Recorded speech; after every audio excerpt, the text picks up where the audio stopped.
Un fervent combattant anti-impérialiste, un visionnaire charismatique, un anti-néocolonialiste, un révolutionnaire et un panafricaniste, symbole de l'intégrité en Afrique, il ferait indubitablement partie du top 10 des grands hommes d'Afrique au cours des 50 dernières années.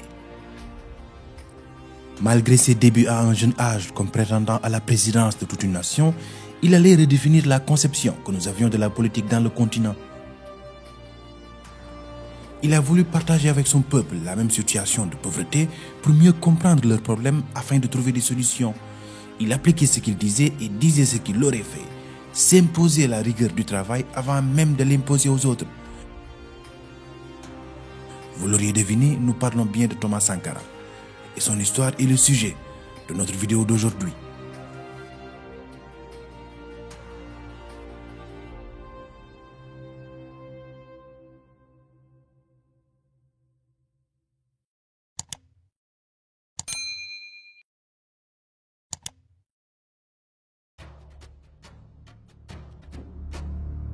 Notre histoire commence dans la Haute-Volta, une colonie de l'Afrique occidentale française. En effet, la colonie a été créée par un décret signé le 1er mars 1919 à partir des territoires qui formaient auparavant le Haut-Sénégal-Niger et la Côte d'Ivoire. Elle fut par la suite dissoute le 5 septembre 1932 et chacune de ces parties étant administrée par la Côte d'Ivoire, le Soudan français et le Niger. Après la Seconde Guerre mondiale, le 4 septembre 1947, elle fut recréée dans ses frontières initiales au sein de l'Union française. Et c'est le 21 décembre 1949 à Yakou que va naître l'homme qui va changer la face de la Haute-Volta. Il s'appelait Thomas Noël Isidore Sankara. Fils d'une mère Moussi, le groupe de population le plus important du pays, et d'un père Peul, ancien combattant de la Seconde Guerre mondiale, il est le troisième enfant mais le premier garçon d'une fratrie de 11. Au nom du droit naturel de l'homme à la liberté, à l'égalité et à la fraternité, je proclame solennellement l'indépendance de la République de Haute-Volta. Le 5 août 1960, Thomas Sankara était à l'école primaire à Gaoua lorsque le président Yaméogo proclama l'indépendance de la Haute-Volta. Après ses études au lycée Wessin Coulibaly de Bobo-Dioulasso, il va rapidement se rendre à Ouagadougou, où il intègre l'école militaire préparatoire de Ouagadougou, un établissement fondé par l'armée française en 1951 sous le nom d'école des enfants de troupes de Ouagadougou et qui deviendra ensuite le Prytanée militaire de Kayogo.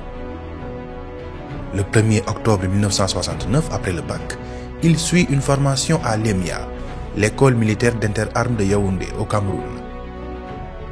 Puis il embarque pour Madagascar où il rejoint l'académie militaire d'Antsirabe dans le centre du pays pour y suivre une formation d'officier de l'armée.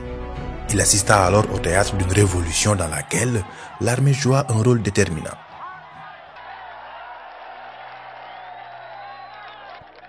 Malgré les tensions autour du régime de Fulbert Sirana, premier président de la République malgache, Thomas Sankara achève sa formation et retourne en Haute-Volta en 1973 avec le grade de sous-lieutenant.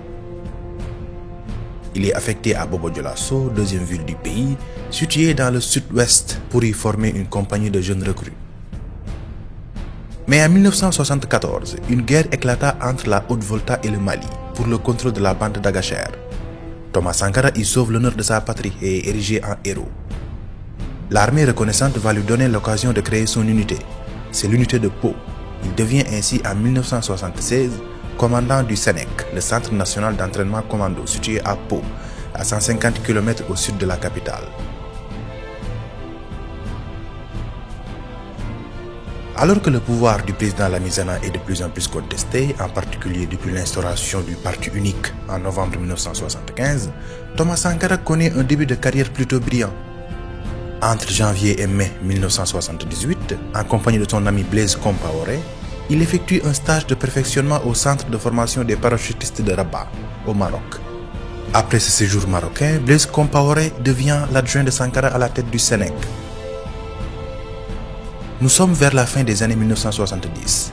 La vie politique burkinabé alterne période autoritaire et démocratie parlementaire. De surcroît, elle est émaillée de scandales financiers, ce qui conduit de jeunes officiers comme Thomas Sankara à s'investir en politique.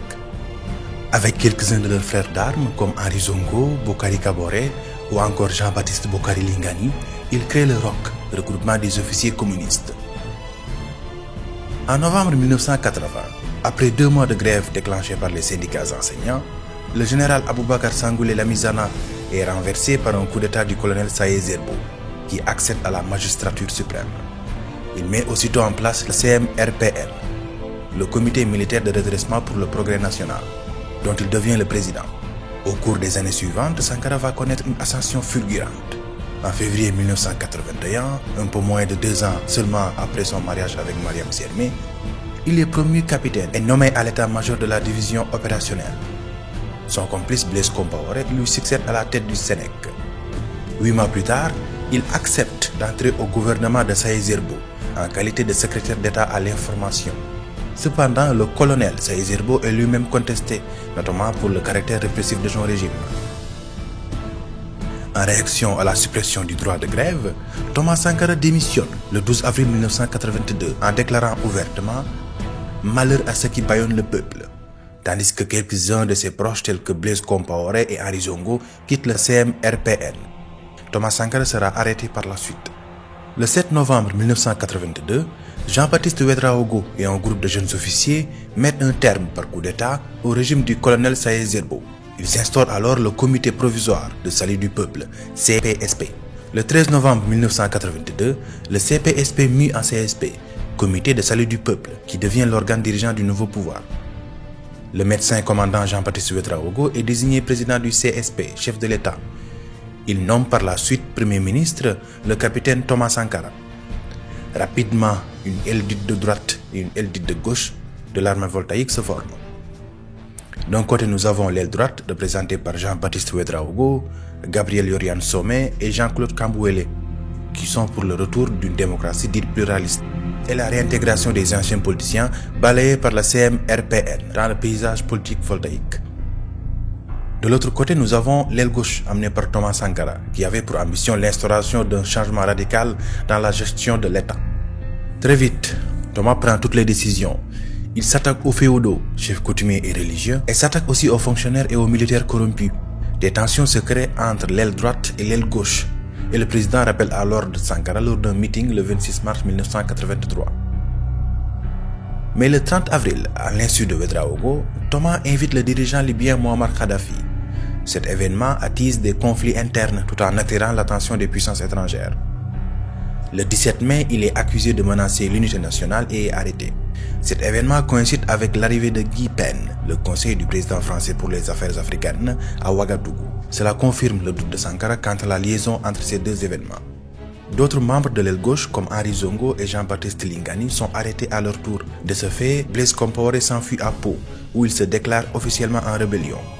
À Bobo-Dioulasso et à Ouagadougou, la jeunesse soutenue par les partis de gauche et les syndicats multiplient les manifestations pour demander la libération de Sankara. Le 4 août 1983, les hommes du Sénèc, avec Blaise Compaoré à leur tête, investissent Ouagadougou, accompagnés d'une foule en liesse. C'est un coup d'État. Thomas Sankara devient ainsi le nouveau président de la République de Haute-Volta.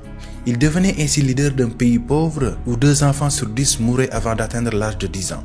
Une nation avec un faible taux d'alphabétisation et une espérance de vie qui ne dépassait pas les 50 ans. Avec l'appui de partis jusque-là clandestins et d'obédience marxiste-léniniste, Thomas Sankara et ses camarades proclament la révolution et mettent sur pied un Conseil national de la révolution, le CNR. 20 jours après ce nouveau coup d'État, le gouvernement du CNR est constitué et est composé de 15 civils et de 5 militaires qui détiennent les postes clés. Dans ce gouvernement ainsi formé, Thomas Sankara, en plus du président du CNR, est aussi ministre de l'Intérieur et de la Sécurité. Blaise Compaoré devient ministre d'État délégué à la présidence. Lingani est chargé de la Défense nationale, Zongo ministre des Sociétés d'État et Abdou Salam Kaboré devient ministre de la Santé. Très vite, Kaboré met sur pied les comités de défense de la Révolution, les CDR, inspirés de l'expérience cubaine, et chargé de suppléer les chefs traditionnels. En plus des pouvoirs féodaux, les CDR sont responsables de la sécurité, de la formation politique et de la production de produits locaux. Mais cette révolution n'est pas bien accueillie par un certain nombre de dirigeants, surtout le puissant voisin Houphouët-Boigny de la Côte d'Ivoire. Mais cela ne freine pas Sankara. Il continue tant bien que mal son projet de développement en menant d'importantes réformes que nous mettrons en évidence dans la partie 2 de l'histoire de Sankara. Cependant, je vous laisse avec une question. Qui a été réellement le chef d'orchestre du coup d'État du 4 août 1983? Thomas Sankara ou Blaise Compaoré? La réponse à cette question va nous aider pour mieux comprendre les crises qui vont secouer le CNR. Voilà, nous sommes arrivés au terme de la première partie. Je vous invite à aimer et à partager la vidéo si elle vous a plu. Je vous invite aussi à vous abonner et à activer la cloche de notification pour ne pas rater la deuxième partie. Pour ceux qui veulent nous soutenir, vous pouvez le faire en rejoignant la chaîne ou en faisant un don sur Tipeee. Les liens sont en description. Pour ceux qui souhaitent nous contacter, vous pouvez le faire par email ou par Instagram.